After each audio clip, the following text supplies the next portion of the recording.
Are there three types of borderline personality disorder? Borderline personality disorder (BPD) is one of several personality disorders described in the Diagnostic and Statistical Manual (DSM-5) by the American Psychiatric Association. BPD belongs to a group called Cluster B personality disorders, alongside antisocial, narcissistic, and histrionic personality disorders.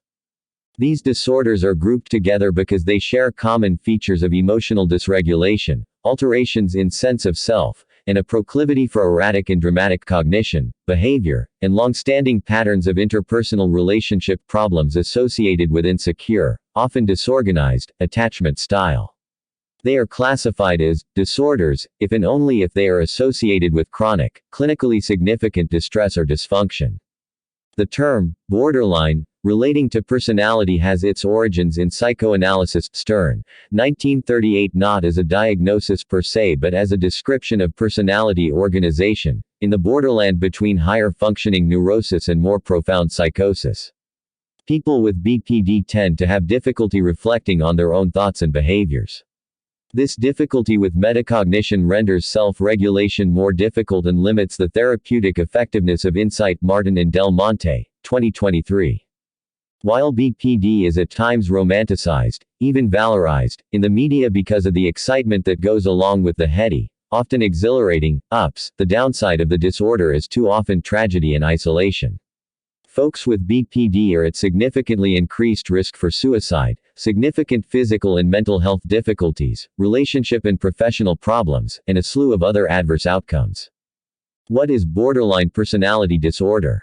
The diagnosis of BPD is made when an individual has at least 5 of 9 characteristics: 1 present chronically and consistently in work, personal life, or with oneself, from emotional instability in reaction to ordinary events and chronic feelings of emptiness to frantic efforts to avoid real or imagined abandonment and transient paranoid ideation. BPD appears to be caused by a combination of genetic and environmental factors, often but not exclusively overlapping with post-traumatic stress symptoms related to developmental adversity. BPD often co-occurs with other problems including major depression, anxiety disorders, PTSD, substance and alcohol use disorders, and others. What is personality? Find counseling near me. Because there are hundreds of possible combinations of the symptoms that would meet the criteria for BPD diagnosis, identifying clinically significant subtypes would represent a huge advance, offering great potential clinical benefit in personalizing care, furthering what's known as precision medicine. Latent class analysis of borderline PD. While there have been efforts to investigate BPD subtypes, there has been no consensus. Antoine and colleagues, 2023, in the journal Psychiatry Research, report that prior work has looked at symptom-based subtypes, distinguished BPD from other disorders including ADHD and bipolar disorder, or grouped BPD according to severity, but not yet identified BPD types. To that end, over the course of 3 studies, they used data from over 500 people with BPD in treatment in various specialty clinical settings, for example, a hospital-based mental health clinic, and applied latent class analysis (LCA) to determine whether statistically significant subgroups were present and, if so, what distinguished them from one another. Measures used in the study included the BPD section of the International Personality Disorder Examination, the Childhood Trauma Questionnaire, the Beck Depression Inventory, and the Symptom Checklist 90. Personality Essential Reads. They tested several models to see how many groups, or classes, of symptom clusters best fit the data in this sample of 504 patients. The modeling found that a 3-factor solution had the greatest validity: non-labile, more stable, dissociative, paranoid, and interpersonal unstable classes.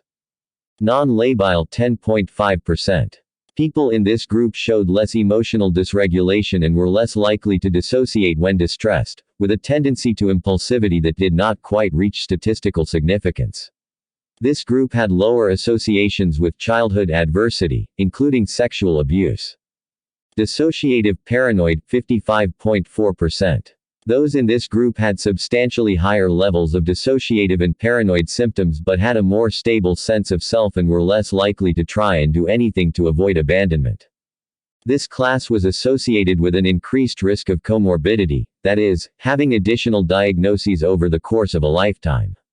There were higher rates of childhood abuse in this group compared with the non-labile class, including a higher correlation with childhood sexual abuse.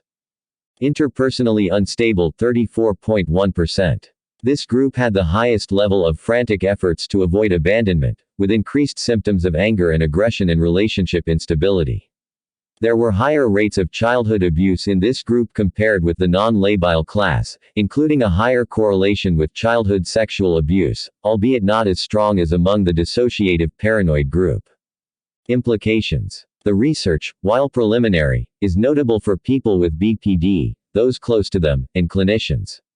There are implications for specific treatment choices, including psychotherapeutic approaches, medication, and adjunctive approaches such as meditation, lifestyle context modification, and self-regulatory practices. Those in the non-labile group have different environmental influences, with lower rates of childhood trauma. They may benefit from a focus on reducing impulsive actions through building executive function. Awareness of this smaller, less stereotypical subset is important as the treatment approach may be very different. The dissociative paranoid group has the highest rates of childhood trauma, including sexual abuse. There may be a higher association with complex PTSD, requiring clinical focus. Becoming and remaining aware of potential threats without being overly mistrustful or needing to emotionally disconnect is key for them to make effective choices about relationships. With relatively low abandonment avoidant classic BPD, frantic efforts to avoid abandonment, behaviors, like excessive texting, acting, needy, and being unable to tolerate rejection or being apart, people in this class may have learned instead to shut down when threatened by separation, a form of learned helplessness that predisposes to certain forms of trauma and depression. This tuning out dissociative reaction reduces perceived distress but may increase vulnerability to perpetrators by rendering the individual numb to others' efforts to manipulate and abuse.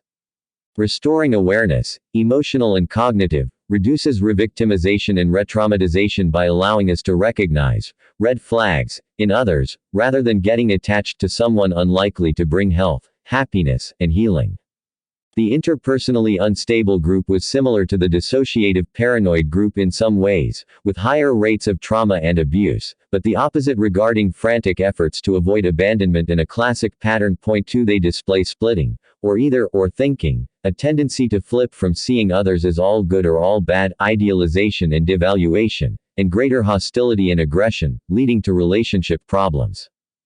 Future work will help establish whether the findings are more broadly applicable and whether different treatment approaches and adjunctive work, such as various forms of meditation or environmental modification, are more or less effective as a function of BPD type. In the meantime, the research is relevant and intriguing as it stands, and may allow clinicians to think more clearly about BPD and identify treatment focus, and help BPD patients live most fully by embracing challenges and opportunities with compassion for self and others.